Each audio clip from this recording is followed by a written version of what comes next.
नमस्कार, आपण पाहत आहात विश्वात्मक लोकस्वामी वार्ता न्यूज।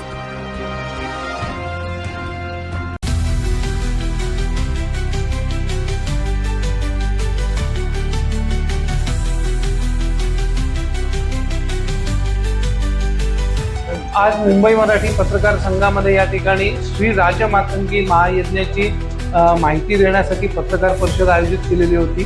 17 मे 2026 या दिवशी श्री राजमातंगी महायज्ञाचं आयोजन मुंबईमधल्या नरदुल्ला टँक मैदान या ठिकाणी करण्यात आलेलं आहे। सनातन संस्थेच्या वतीने सर्वांना आवाहन करण्यात आलेलं आहे की या महायज्ञाला आपण आवर्जून उपस्थित राहा। दुपारी 3:30 वाजता हा महायज्ञ होईल। आपल्या सर्वांना QR कोड विविध ठिकाणी सोशल मीडियाद्वारे आम्ही प्रसारित केलेले आहेत। त्याचबरोबर मोबाईल संपर्क क्रमांक देखील प्रसारित केलेले आहेत। मोठी मोठी होर्डिंग शहरामध्ये लागलेली आहेत। बस स्टॉपवरती जाहिराती सुरू आहेत। या सगळ्या जाहिरातींच्या माध्यमातून सगळ्या प्रकारचा प्रसार करण्यात आलेला आहे। तर सगळ्यांना विनम्र आवाहन आहे की या श्री राजमातंगी महायज्ञामध्ये आपण आवर्जून उपस्थित राहा। भारताच्या रक्षणासाठी आणि लोककल्याणासाठी हा महायज्ञ आयोजित केला जात आहे।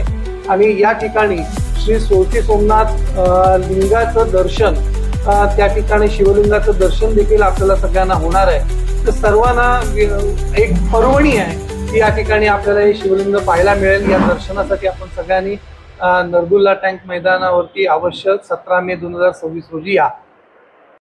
नमस्कार, सनातन संस्थेच्या वतीने मुंबई येथील नरदुल्ला टँक मैदानावर म्हणजे सिद्धिविनायक मंदिराच्या अगदी मागे 17 मे 2026 या दिवशी दुपारी 3:30 ते 7 या कालावधीमध्ये श्री राजमातंगी महायज्ञ होत आहे।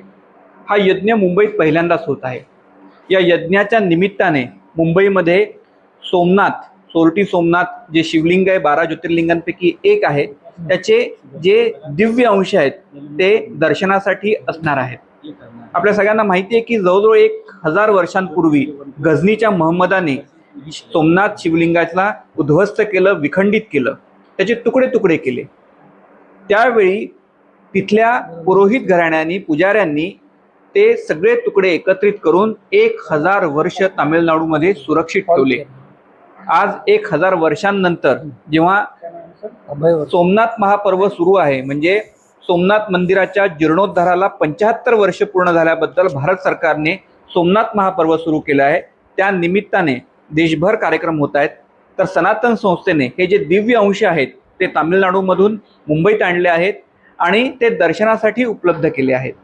या शिवलिंगांच्या दिव्य अंशाचं वैशिष्ट्य म्हणजे साक्षात चंद्रानी म्हणजे सोमानी हे लिंग वसवलं होतं। सोमनाथ म्हणूनच म्हटलं जातं चंद्राचा नाथ म्हणजे सोमनाथ। तर चंद्रावर जी ग्रॅव्हिटेशनल फोर्स आहे, तर चंद्रावरचं मटेरियल या उत्पत्तीमध्ये, या शिवलिंगाच्या निर्मितीमध्ये वापरलं गेलेलं असल्यामुळे त्याच्यात चुंबकीय तत्व आहे। त्यामुळे हे जे लिंग होतं हे पृथ्वीपासून वर म्हणजे कुठल्याही प्रकारच्या आधाराविना ते असायचं आणि ते दिव्य होतं। आजही हे जे तुकडे आहेत, जे गझनीच्या मोहम्मदाच्या विखंडनानंतर त्याचे भाग झाले, जे अंश झाले, ते एकमेकांना चिकटत नाही, त्यांच्यात चुंबकीय आकर्षण आहे। त्यामुळे हे आजही एक प्रकारे वैज्ञानिकांच्या संशोधनाचा विषय बनलेले आहेत। तर या दिव्य अंशांचं दर्शनासाठी मुंबईत असाल तर आवर्जून 17 मेला दुपारी 3:30 ते 7 या कालावधीमध्ये अवश्य या। श्री राजमातंगी यज्ञाचा लाभ घ्या आणि सोमनाथ शिवलिंगाच्या दिव्य अंशांचा सुद्धा लाभ घ्या। धन्यवाद।